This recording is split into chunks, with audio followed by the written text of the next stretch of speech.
안녕하세요. 오늘 발표에서는 구강 마이크로바이옴을 활용한 폐암 진단 및 방사선 치료 반응 예측에 대해 말씀드리겠습니다. 이 연구에서는 16S RNA 시퀀싱 기반의 멀티코호트 분석으로 기존에 없던 새로운 바이오마커의 가능성을 한다는 점에서 의미가 있습니다. 특히 방사선 종양학과 관점에서 치료 반응을 예측할 수 있는 논 인베이시브한 마커라는 점에 초점을 맞춰서 연구했습니다. 먼저 인트로덕션입니다. 최근 마이크로바이옴의 연구는 단순한 감염을 넘어서 암 발생과 치료 반응을 조절하는 중요한 생물학적 요소로 주목을 받고 있습니다. 이 중에서도 구강 마이크로바이옴은 샘플링이 쉽고 반복 측정이 가능하다는 점에서 임상 적용 가능성이 매우 높은 영역입니다. 본 연구는 이러한 점을 착안하여 폐암 진단과 방사선 치료 반응을 동시에 설명할 수 있는 바이오마커를 탐색하고자 합니다. 폐암에 대해 간단히 말씀드리겠습니다. 폐암은 여전히 전 세계적으로 암 사망 원인 1위를 차지하고 있습니다. 전체 암 사망의 18.7%를 차지하고 있으며 연간 180만 명이 사망하고 있습니다. 특히 중요한 점은 조기 발견 시 생존율이 60%까지 올라가지만 전이된 경우에는 겨우 8% 수준으로 급격히 떨어진다는 것입니다. 즉, 현재 폐암 치료의 가장 큰 한계는 조기 진단과 치료 반응 예측이 부족이라고 할 수 있습니다. 현재 폐암 치료는 다학제적 접근이 기본입니다. 수술, 방사선 치료, 항암 치료, 그리고 최근에는 면역 치료까지 포함된 정밀한 치료가 이루어지고 있습니다. 이 중 방사선 치료는 국소 진행성 폐암에서 표준 치료이며 완치를 목표로 하는 핵심 모달리티입니다. 하지만 임상적으로 가장 큰 문제는 같은 병기, 같은 치료를 받아도 환자마다 방사선 치료의 반응이 크게 다르다는 점입니다. 즉, 누가 리스판더이고 누가 논 리스판더인지 사전에 예측할 수 있는 바이오마커가 거의 없는 상황입니다. 이 부분이 바로 이 연구의 출발점입니다. 구강 마이크로바이오타는 인체에서 두 번째로 큰 미생물 생태계입니다. 700종 이상의 세균이 존재하고 있으며 복잡한 바이오필름 구조를 형성하고 있습니다. 중요한 점은 구강과 폐는 해부학적으로 직접 연결되어 있다는 것입니다. 즉, 구강, 상기도, 하기도, 폐로 이어지는 연속성이 존재합니다. 특히 마이크로 아스피레이션을 통해 구강 미생물이 폐로 직접 유입될 수 있고, 이 과정에서 폐의 면역 환경과 종양 미세 환경이 영향을 줄 수 있습니다. 따라서 구강의 마이크로바이옴은 폐의 상태를 반영하는 바이올로지컬 게이트웨이라고 볼 수 있습니다. 그렇다면 왜 구강 마이크로바이옴이 바이오마커로 적합할까요? 첫 번째는 비침습적이라는 장점이 있습니다. 조직검사 대신 간단한 타액이나 박을 샘플로 분석이 가능하다는 점입니다. 두 번째는 실시간 모니터링이 가능합니다. 치료 전후 변화를 반복적으로 추적할 수 있습니다. 세 번째, 생물학적 타당성이 있습니다.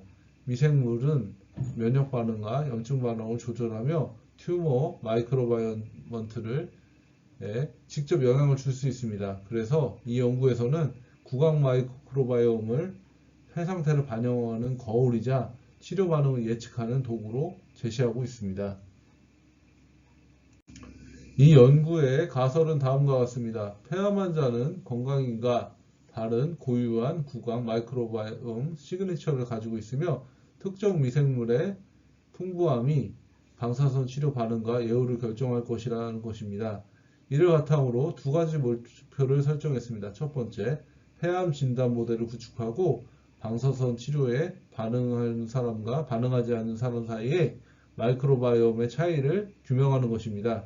두 번째, 16S RNA 기반으로 기능적 경로를 예측하고 외부 데이터셋을 통해 결과를 검증하는 것입니다. 즉, 단순한 어소시에이션을 넘어서 재현 가능한 바이오마커를 만드는 것이 목표입니다. 다음은 연구 방법을 간단하게 설명드리겠습니다. 본 연구는 구강 마이크로바이옴을 기반으로 폐암 진단과 방사선 치료 반응을 분석하기 위해 설계가 되었습니다. 먼저 연구 설계입니다. 본 연구는 단일 기관에서 수행된 프로스펙티브 오브저베이션 스터디로 연구기간은 2021년 4월부터 2022년 3월까지입니다. 중국 캠스 중앙병원에서 진행되었고요. 총 60명 환자가 포함되었습니다. 폐암 환자 24명과 건강대조군 38명으로 구성되었습니다. 모든 환자는 조직학적으로 확진되었으며 특히 IRB 승인과 3년 동의를 확보하였습니다. 다음 인클루전 크라이테리아입니다. 마이크로바이옴에 영향을 줄 수 있는 요소를 최소화하기 위해서 구강 및 전신질환이 없는 환자만 포함을 했습니다. 또한 최근 치과 치료기 있거나 항생제, 호르몬제 사용이 있는 경우 제외됐습니다. 환자군에서는 조직학적으로 확진된 폐암 환자이며 VMAT 방사선 VMAT IMRT 치료를 완료한 경우만 포함을 했습니다. 샘플 채취 전에는 흡연, 음식 섭취, 양치를 제한하여 샘플링 바이어스를 최소화했습니다. 이 연구의 중요한 관점 중 하나는 외부 밸리데이션 코호트를 사용했다는 점입니다. 총 273명의 데이터를 활용하여 결과의 재현성과 일반화를 검증했습니다. 첫 번째 코호트는 172명, 두 번째 코호트는 101명으로 구성이 되었습니다. 특히 동일한 시퀀싱 플랫폼과 프라이머를 사용하여 매치 이펙트를 최소화했습니다. 임상 데이터는 BMI, ECOG, KPS와 같은 기본 정보와 혈액 검사, 생화학 검사, 종양 표지자를 포함했습니다. 샘플은 채취 후 1시간 이내에 처리하여 마이너스 80도에서 보관하였습니다. 그래서 마이크로바이옴의 변화를 최소화했습니다. 마이크로바이옴 분석은 16X RNA 시퀀싱을 사용했고 V3, V4 영역을 타겟으로 일루미나 넥스 시퀀스 플랫폼을 사용했습니다. 분석 과정은 퀄리티 컨트롤 이후 97% 기준으로 OTU 클러스팅을 시행했고 실바 데이터베이스를 이용해 탁소노미를 할당했습니다. 통계 분석에는 알파 다이버시티와 베타 다이버시티를 사용했습니다. 분간의 윌콕슨 테스트를 사용했고 LEFSE와 안콘 BC2를 통해 차등 미생물을 분석했습니다. 특히 안콘 BC2는 사용하여 컴포지션 바이어스를 보정하는 것이 특징입니다. 마지막으로 머신러닝 분석입니다. 랜덤 포레스트를 이용해 중요한 마이크로바이옴 탁사를 선정하고 부트스트랩과 ROC 분석을 통해 모델을 검증했습니다. 생존 분석은 카플란 메이어를 사용했고 옵티멀 컷오프를 설정하여 그룹을 구분했습니다. 또한 PIC-RUST를 사용해 마이크로바이옴의 기능적 경로를 분석했습니다. 예측했습니다. 정리하면 본 연구는 잘 통제된 코호트와 표준화된 시퀀싱 및 분석 파이프라인을 기반으로 단순한 관찰뿐만 아니라 재현 가능한 바이오마 마커를 도출하는 데 초점을 맞췄습니다. 이제 결과를 말씀드리겠습니다. 먼저 코호트의 베이스라인 캐릭터리스틱을 보겠습니다. 디스커버리 코호트는 총 62명, 폐암 환자 24명과 건강대조군 32명으로 구성되어 있고요. 방사선 치료는 VMAT으로 50에서 69회 범위 내에서 치료를 시행했습니다. 또 일부 환자에서는 항암 치료나 EGFR TKI가 병합이 되었습니다. 치료 반응 분석에서 리스판더 14명, 논 리스판더 10명으로 구분했습니다. 또한 밸리데이션 코호트는 공개 데이터를 통해 총 273명을 구성하여 결과의 재현성을 확보했습니다. 먼저 폐암 환자와 정상군 간의 마이크로바이옴 차이를 보겠습니다. 알파 다이버시티를 보면은 폐암 환자에서 미생물의 리치니스와 다이버시티가 모두 증가했습니다. 베서비아 인덱스와 셰넌 인덱스는 모두 유의한 차이를 보였습니다. 베타 다이버시티에서도 PLS-DA 이상 두 그룹이 명확히 분리되며 군집 구조 자체가 다르다는 걸 볼 수 있습니다. 즉, 폐암 환자는 단순히 특정 균이 있는 것이 아니라 전체 마이크로바이옴 구조가 변화된 상태입니다. 이 결과는 폐암이 구강 마이크로바이옴의 디스바이오시스를 유발한다는 것을 시사합니다. 다음은 탁소노미 컴포지션입니다. 전체 OTU 중 약 57%는 공통적으로 존재하지만 폐암군과 정상군 각각 20% 정도의 고유 OTU를 가지고 있습니다. 즉 상당 부분은 공유하지만 질환 특이적인 마이크로바이옴 시그니처가 존재합니다. 주로 파이럼은 바실로타와 슈도모나스와 도타였고 지너스 레벨에서 스트레프토코커스 네이제리아 프리보텔라가 주요 균으로 확인이 되었습니다. 이제 진단과 관련된 중요한 결과입니다. 정상군에서는 스트레프토코커스 헤모필러스 프리보텔라가 더 풍부했습니다. 반면 폐양군에서는 시칼리아 악티노마이세스 셀레노모나스 등이 증가했습니다. 특히 베일로넬라 파루바와 솔로박테리움 무레이가 특징적으로 관찰됐습니다. 즉, 폐암에서 특정 병원성 또는 염증 관련균이 증가하는 패턴을 보이고 있습니다. 이러한 차이는 구강 마이크로바이옴을 이용한 폐암 진단의 가능성을 뒷받침합니다. 다음은 방사선 치료 전후의 변화입니다. 알파 다이버시티는 치료 후 감소하는 경향을 보이지만 통계적으로 유의하지 않습니다. 하지만 베타 다이버시티에서는 PLS-DA 이상 치료 전후 명확하게 분리가 되었고 브레이 커티스 디스턴스에서도 유의한 변화가 관찰되었습니다. 즉, 방사선 치료는 마이크로바이옴의 전체 구조를 변화시키는 강력한 요인이라고 할 수 있습니다. 구체적인 마이크로바이옴 시프트를 보면요. 치료 전에는 네이제리아와 클로스트리움 계열이 풍부했지만 치료 후에는 콜로박테리에스 계열이 증가했고 또한 네이제리아와 아그리가티박터, 도레아 등이 감소했습니다. 이런 변화는 방사선이 단순히 종양뿐만 아니라 미생물 생태계에서도 영향을 준다는 것을 시사합니다. 이제 가장 중요한 결과입니다. 치료 반응과 관련된 마이크로바이옴을 보면 눈 리스판더에서는 포피로모나스 엔도도나탈리스가 증가했고 리스판더에서는 로티아 에리아와 프리보텔라 살리베가 증가했습니다. 즉, 특정 미생물이 방사선 치료 반응과 직접적으로 연관되어 있습니다. 추가 분석에서도 그 결과를 교차 검증되어 강력한 바이오마커로 확인되었습니다. 마지막으로 생존 분석입니다. 로티아 에리아는 하전 레이시오 0.47로 생존을 유의하게 개선시키는 인자였습니다. 반대로 포피로모나스 엔도도나탈리스는 하전 레이시오 2.33으로 예후를 악화시키는 인자로 확인되었습니다. 이 결과는 조직형을 보정한 이후에도 유지되어 독립적인 프로그노스틱 팩터로 작용함을 보여줍니다. 즉, 구강 마이크로바이옴은 단순히 바이오마커를 넘어서 환자의 예후를 예측하는 중요한 지표가 될 수 있습니다. 이어서 마이크로바이옴과 임상지표의 연관성 그리고 이를 기반으로 한 진단 및 예측 모델을 보겠습니다. 이제 임상지표가 마이크로바이옴 구조에 영향을 미치는지 확인해 보겠습니다. DB-RDA 분석 결과 환자의 전신 상태와 종양의 버든이 구강 마이크로바이옴 구성에 유의하게 영향을 주는 것으로 나타났습니다. 구체적으로 보면은 ECOG와 KPX 같은 퍼포먼스 스테터스 그리고 모노사이트 뉴트로피 플레이트릿 같은 염증 관련 지표, LDH와 같은 생화학적 지표, 또 CA, 프로 GRP 같은 종양 표지자들이 모두 마이크로바이옴의 변화와 관련이 있었습니다. 즉, 마이크로바이옴은 단순히 독립변수라기보다는 환자의 전신 상태와 종양 버든을 반영하는 통합 지표로 볼 수 있습니다. 특히 ECOG와 프로 GRP와의 관계를 보면 되는데요.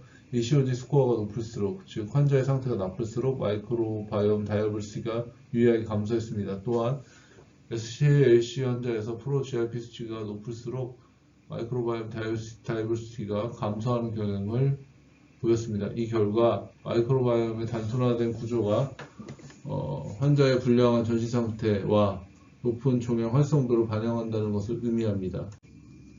다음은 진단 모델입니다. 모든 코호트에서 공통적으로 스트레프토코커스가 정상군에서 높은 핵심 균주로 확인이 되었습니다. 이를 기반으로 모델을 구성할 때 디스커버리 코호트에서 AUC 0.67, 밸리데이션 코호트 0.85로 그리고 두 번째 밸리데이션 0.99까지 상승했습니다. 즉 구강 내 스트랩토코커스의 감소는 폐암을 예측할 수 있는 가장 비침습적 바이오 마커로 작용할 수 있습니다. 다음은 방사선 치료 반응 예측 모델입니다. 리스판더와 논 리스판더를 구분하는 주요 균주로는 프리보텔라, 살리베, 네이제리아, 오랄리스로가 선정이 되었고요. 이 모델의 이유신 0.74, 치료 시작 전 마이크로바이옴만으로는 치료 반응을 일정 수준 예측할 수 있음을 알 수 있습니다. 즉 치료 전에 이미 아웃컴이 일부 결정되어 있음을 있다는 점을 시사합니다. 베이스라인 마이크로바이옴의 예후 예측력을 보면은 로티아 에리아는 오버럴 서바이벌과 프로그레션 프리 서바이벌 모두에서 유의하게 좋은 예후와 관련이 있었습니다. 프리보텔라 살리베 역시 높은 농도에서 좋은 생존 경향을 보였습니다. 즉 치료 전에 특정 유익군의 존재는 방사선 치료에 대한 좋은 반응과 생존 이득을 예측할 수 있습니다. 반대로 치료 후의 마이크로바이옴을 보면은 포피로모나스 엔도돈탈리스가 높은 경우 오버럴 서바이벌 PFS 모두 악화되는 걸 확인할 수가 있었고요. 특히 하저드 레시오가 6.4로 매우 강한 네거티브 프로그레스 팩터였습니다. 반면 프리보텔라 살리베는 치료 후에도 유지될 경우 프로그레션 프리 연장이 연관이 되었습니다. 즉 치료 후 마이크로바이옴은 재발 고해원군을 선발하는 지표로도 활용될 수 있습니다. 기능 분석을 보면요, 정상군에서는 DNA 리페어와 같은 호몰로거스 리컴비네이션 경로 리컴비네이션 경로 및 파이로레이트 대사 활성화가 되어 있는데 암 환자의 경우에는 유전자 복구 능력이 떨어지고 암 친화적인 환경 대사 아미노산 탄소 대사 중심 메타볼릭 패스웨이가 증가되어 있습니다. 이는 암 환경에 적응된 마이크로바이옴의 변화로 해석할 수 있습니다.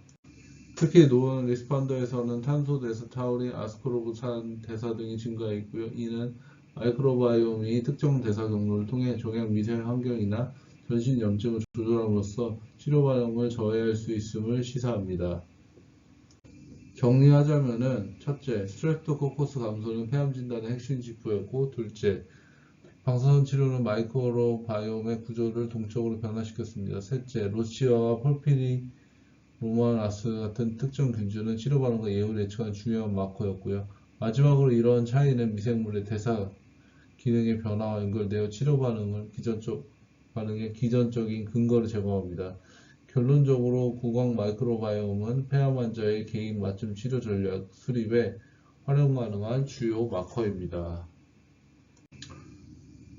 피겨의 설명 방향을 좀 설명을 드릴 텐데요.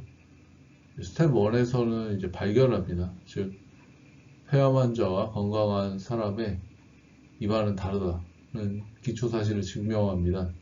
자세하게 내용을 보면은 다양한 분석과 구성 분석을 통해 폐암 환자 특유의 미생물 시그니처를 확인하고요. 거기서의 이제 어떤 주장하는 논리는 우리는 입안 가글액만으로도 암 환자를 구분할 수 있는 단서가 있다를 주장합니다. 스텝 2에서는 이제 관찰을 합니다. 피겨 2에서 방사선 치료가 미생물 생태계에 강력한 충격을 준다는 그런 변화를 포착을 하는 과정이고요.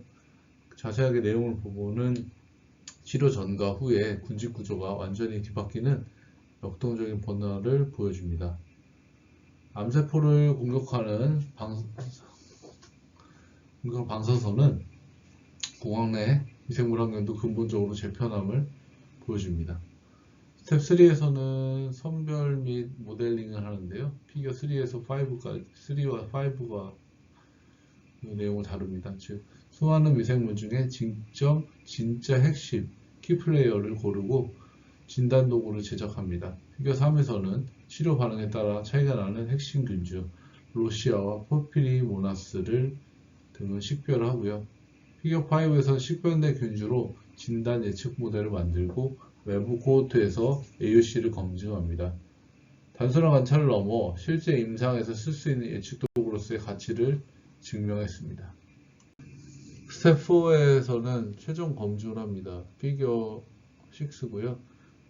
미생물 데이터가 환자의 생사와 직결 내용을 확인하고 특정 균수가 많고 적음에 따라 전체 생존과 무진의 생존율이 어떻게 갈리는지를 카플란 마이어 곡선으로 제시합니다. 그래서 미생물이 단순한 지표가 아니라 환자의 예후를 결정짓는 바이오마커라는 걸 보여주고요. 스텝 5, 피겨 4와 7은 왜 이런 결과가 나왔는지 임상적, 생물학적 근거를 제시합니다. 피겨 4에서는 미생물 데이터가 환자의 체력이나 조향 수치와 동기화되어 있음을 설명하고요.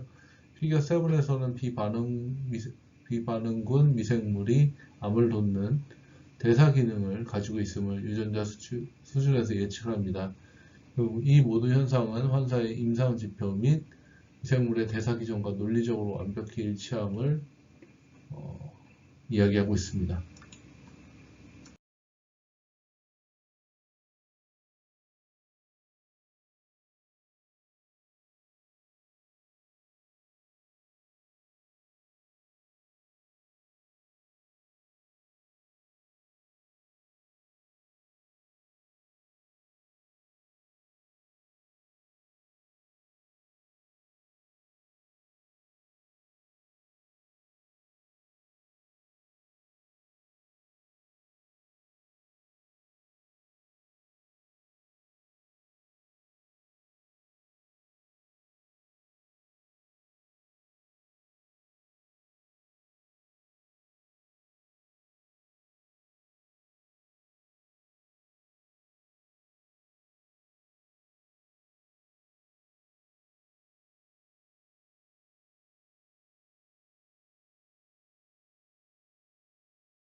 마지막으로 이 연구의 임상적 의의와 해석에 대해서 말씀드리겠습니다. 먼저 진단 바이오마커 관점에서 보면은 정상군에서는 스트랩토코커스와 헤모필러스 같은 균형 잡힌 상주균이 유지되는 반면 폐 환자에서는 액티노마이세스나 솔로박테리움 같은 염증 및 종양 관련 균주가 증가하는 패턴을 보였습니다. 즉 건강한 마이크로바이옴은 보호적 역할을 하고 디스바이오시스는 암 발생 및 진행과 연관이 될 수 있다는 겁니다. 특히 스트레토코커스의 감소는 비침습적 해암 진단 마커로 활용될 수 있습니다. 리스판더에서 특징적인 균을 보면은 아케르마닌시아와 프리보텔라 살리베 같은 균이 유의하게 증가하는 패턴을 보였고요. 이 균들은 면역 반응을 강화하거나 항암이나 방사선 치료 효과를 증폭시키는 걸로 알려져 있습니다. 즉, 특정 마이크로바이옴은 방사선 치료 효과를 높이는 페이버럴한 이뮤 인바이러먼트를 형성시킬 수 있습니다. 반대로 논 리스판더에서는 폴피로모나스 엔도돈탈리스가 증가했으며 이는 MMP13 조절을 통해 종양 침문을 촉진합니다. 또한 데술포브리올라셀라 같은 변형 억제 세포를 증가시켜 종양 성장과 치료 저항성을 유도할 가능성이 있습니다. 즉, 특정 마이크로바이옴은 투머 프로모팅 인바이러먼트를 형성하여 방사선 치료 효과를 저해할 수도 있습니다. 머신러닝 모델을 보면은 진단 모델은 밸리데이션 코호트에서 AUC 0.85에서 0.99로 매우 높은 성능을 보여줬고요. 반면 치료 반응 예측도는 AUC 0.74로 중등도의 성능을 보였습니다. 진단에서는 매우 강력하지만 예측 모델은 추가적 개선이 필요해 보입니다. 기전적으로 보면 정상군에서는 DNA 리페어 패스웨이가 활성되어 유전적 안정성이 유지되는 반면 비반응군에서는 탄소 및 아미노산 대사가 증가하여 암 성장에 유리한 메타볼릭한 인바이러먼트가 형성됩니다. 또한 타우린 대사를 통해 제노톡식한 물질이 생성될 가능성도 제시됩니다. 즉, 마이크로바이옴의 단순히 마커가 아니라 튜머 바이올로지 자체에 관여할 가능성이 있습니다. 이 연구의 한계에 대해서 말씀드리면 첫째, 샘플 사이즈가 비교적 작고 단위 기간 연구라는 점이고요. 두 번째는 흡연력 EGFR 뮤테이션, 잠재적 컴파운더가 완전히 통제되지 않을 가능성이 있고요. 셋째, 16S 기반 분석으로 인해 기능적 해석에는 제한이 있습니다. 향후에는 대규모 단기간 연구와 메타 트랜스크립토믹스 또는 메타 바이올로믹스를 통해 실제 기능적 기전을 규명할 필요가 있습니다. 결론적으로 구강미생물은 폐암의 비침수적 진단을 위한 유망한 바이오마커이며 특정 균주, 특히 로시아 에리와 호피로모나스 엔도돈탈리스는 방사선 치료 반응과 생존을 예측할 수 있는 아주 중요한 인자입니다. 또한 마이크로바이옴의 구조와 기능 변화는 종양 미세 환경과 치료 반응의 차이를 설명할 수 있는 잠재적 기전을 제공합니다. 따라서 향후 마이크로바이옴 기반 환자 분류는 폐암에서 퍼스널라이즈드 메디오 세라피 전략을 구축하는 데 중요한 역할을 할 것으로 기대됩니다. 결국 이 연구는 마이크로바이옴이 치료 결과를 설명하고 예측할 수 있다는 가능성을 보여줍니다.